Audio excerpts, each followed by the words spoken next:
Hello everyone, welcome to my channel where we talk about mangas and sometimes books. As for today's video, as you guys can see, I'm back talking about mangas, and this is the reading log for the month of July, where I mostly and mainly read BL. So we have a total of I would say 5 volumes to talk about, and they're all of them are very unique in their own way, and we follow a set of different characters, um and very different types of stories. So without any more further ado, let's get started with this first volume, which is Perfect Addiction. This is the first volume, and this is the front cover. This is the back, and a bit of what it says on the back, and the inside, which is like this and like that. So I will try to show you guys a bit of what it looks like on the inside, but this is a very explicit comic. And so what is this about? We essentially follow Akihito and Sei. This is Akihito, and this is Sei. And Akihito is used to not having a serious relationship. He's most of a one night stand type of guy, and he likes to date people that are very beautiful. And Sei is the total opposite of him. Sei is very serious. He's serious. He's very aloof. He's very quiet. The complete opposite of Akihito. One day, both of them get invited to a like mixer, which, if you don't know, it's kind of like a couples where single people who want to hook up or find a date go to meet others. So Akihito and Sei are invited into this mixer, and that is where the girl that Akihito was interested in kind of like rejects Akihito because she seems more interested in Sei. But Sei is not having it. He decides to leave this entire group thing by himself and goes off. Now, because Akihito is feeling jealous, he decides to follow Sei, and that is where he discovers Sei's secret, which is that he is gay. And so he sees him interacting with some guy, and he's like, what is going on?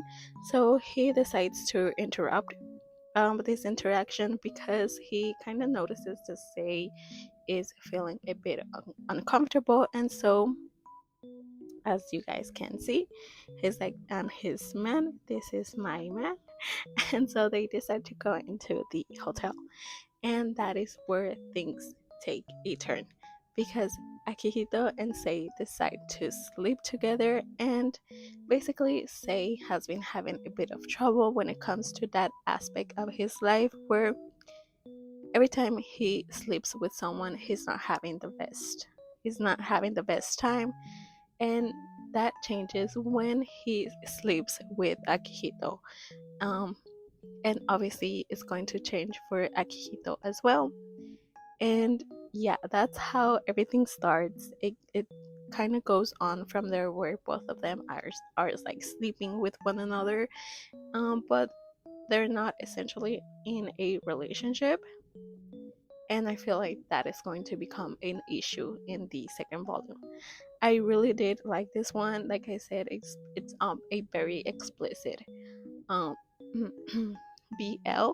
So if those types of BLs are not for you, I would probably skip this one because the story it is mainly focused on the physical attraction between both characters.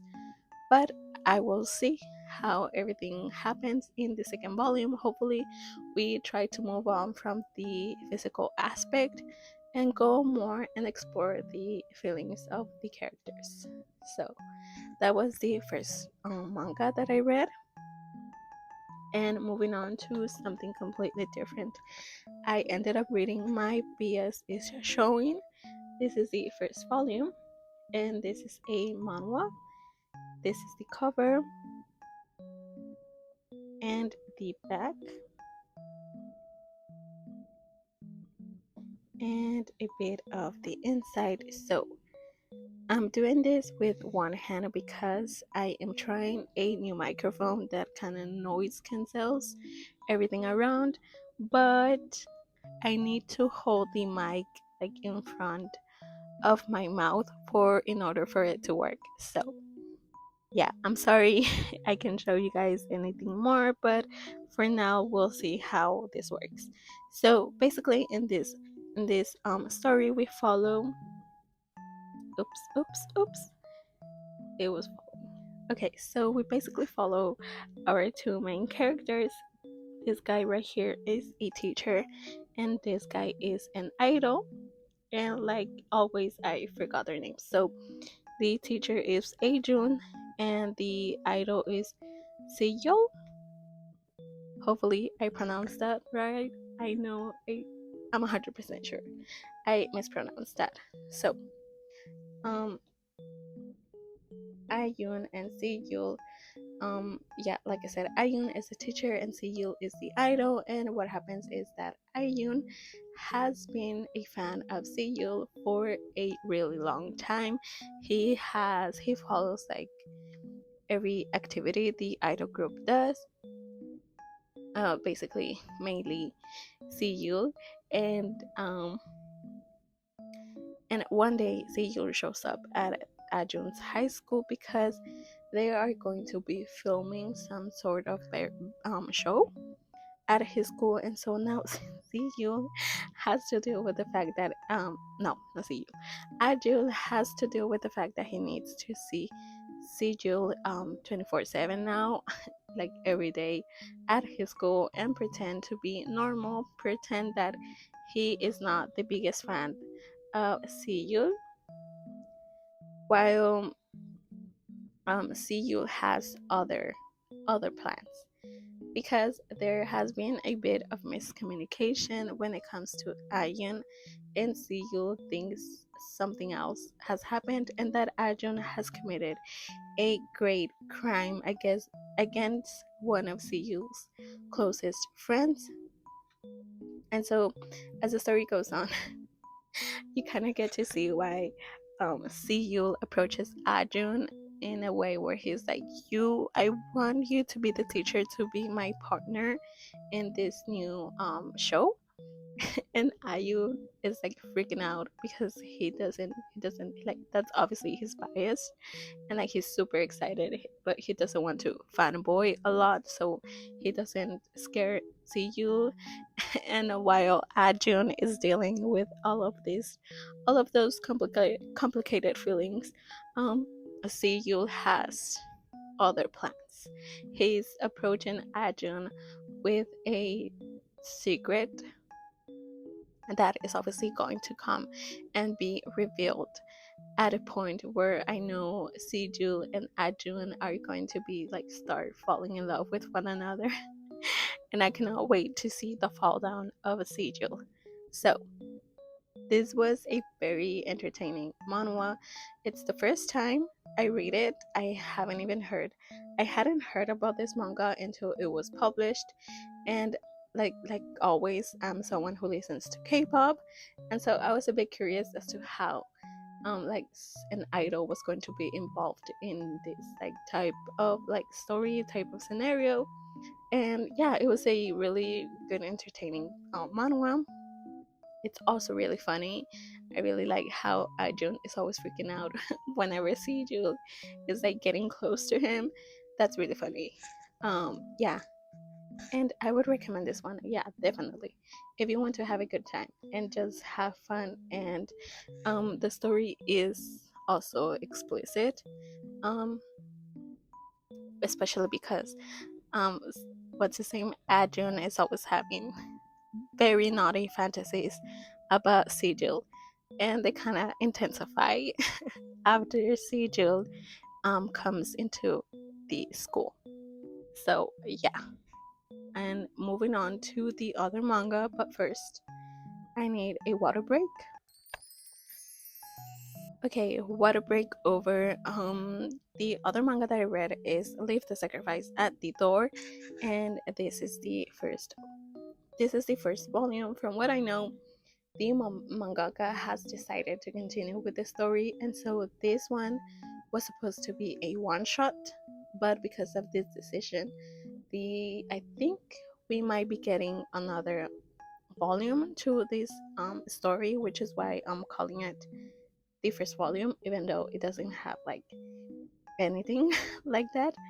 But I do know the author, the mangaka, has decided to continue, and I cannot wait to read the continuation because this is such a great, fun story. So, this is the front cover. Oops, this is the back, and the inside.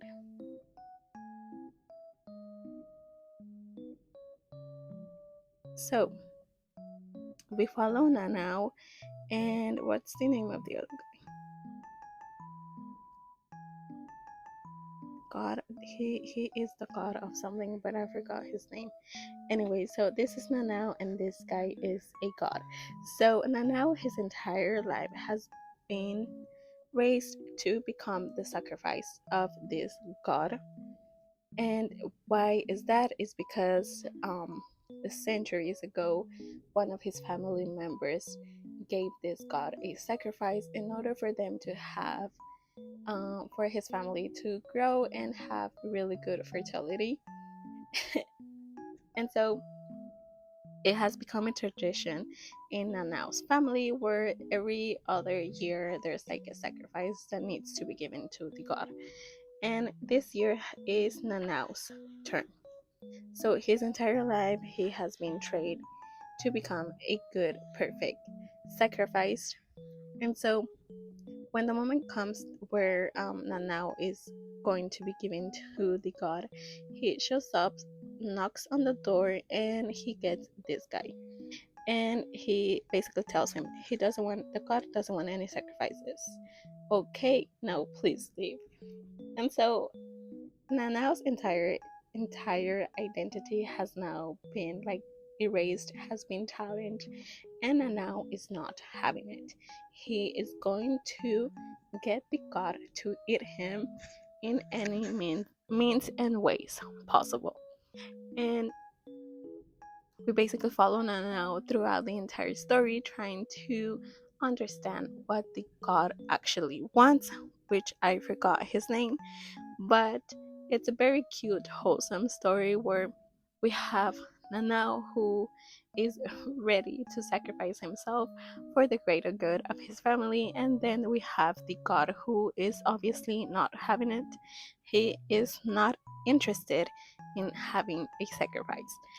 And yeah, it's really cute, it's really wholesome, it's fun to see how their relationship goes from um barely tolerating one another to he is the love of my life.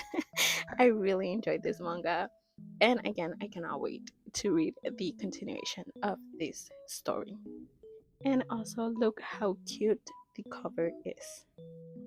um the story is explicit, more towards when the god finally decides to eat Nanao, but now not in the way Nanao was thinking about. So I will leave you guys with that. And the other two volumes that I have to talk about are from the same series, and that is Be My Worst Nightmare. This is the second one. And here is the back and the front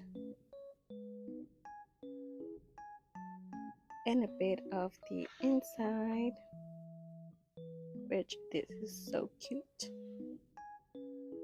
So in this story we continue to follow the story of Sayo and Itsuki. This is Itsuki and this is Sayo. So if you guys remember from the first volume, Itsuki has this plushie that kind of like connects to Sayo, and they kind of connect to like not to, well, yeah, to Sayo's dreams. But like everything that Itsuki is dreaming about, Sayo can see it because of the connection of the plushie towards Sayo. So this story, we basically have the introduction of Itsuki's older brother, who is this guy right here, whose name is Haruto, and how he has come to kind of create chaos between Itsuki and Sayo. But obviously, Itsuki, being Itsuki and not being afraid of showing his feelings, he kind of confesses to Sayo, and Sayo's like freaking out because he doesn't know what to do. But at the end, they do get together. So again, this is a very magical, cutesy type of BL. It is it explicit? Um, yeah, the second volume, yeah, towards the end, it does get a bit explicit because that's when Itsuki and Sayo finally get together. So, if you want to read a BL manga that's very silly, very fun, very like what, I have no idea how this is happening, but this is really entertaining, I would recommend you read this one. And in this second volume, we finish with the story of Itsuki and Sayo.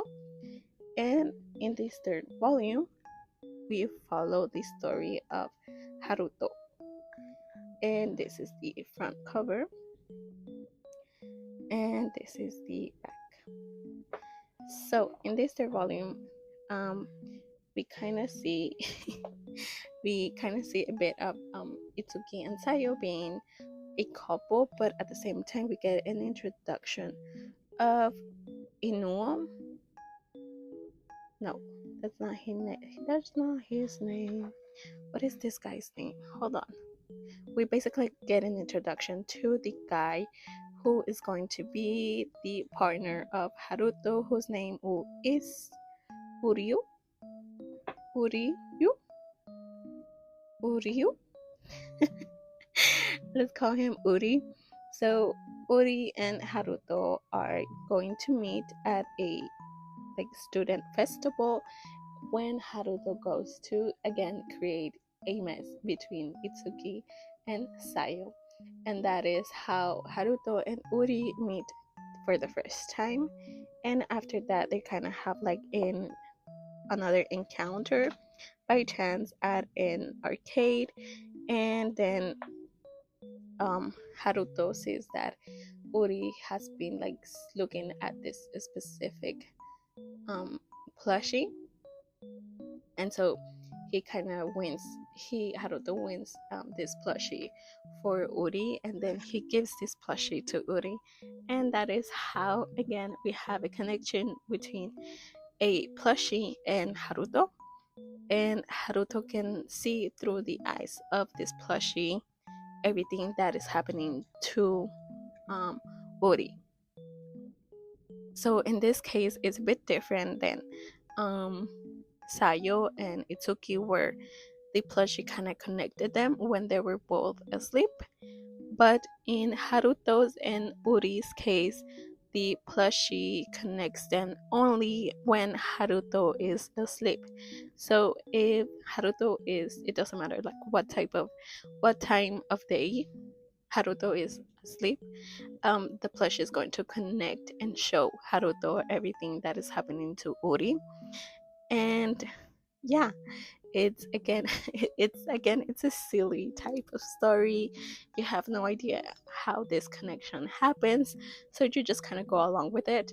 But it's also really cute. I really like how we have a bit of an age gap in the story, because Haruto is a college student and Uri is a high school student. But before we all freak out, because I was freaking out and I was thinking in my head, for the sake of my mental health, I'm going to make Uri 18 years old and Haruto in like his like 20 21.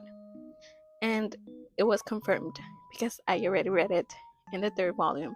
It is confirmed that Uri is actually 18 years old. We still don't know how Haruto is, but again, for the sake of my mental health, I'm going to say Uri is at least 21. So, not a big age gap and not something to gasp and grab our pearls for. And I really think it's really cute because Haruto does respect Uri a lot, and you guys will hear all about that when I talk about the third, when I talk about the fourth volume. And yeah, that's all I read in the month of July, and I had some really great reads. Like I said, I had no idea what I was expecting with either one of them, except this one because this is a reread. But yeah, and I'm glad I'm back. I'm glad I'm back. I'm reading a lot more manga now, and I cannot wait to talk to you guys about all the new mangas I have been discovering. And yeah, just go back to talking about mangas with all of you. And that's it for today's video. I hope you guys enjoyed this one. Make sure to drink lots of water, take care of yourself, and I will see you all on the next one. Bye bye.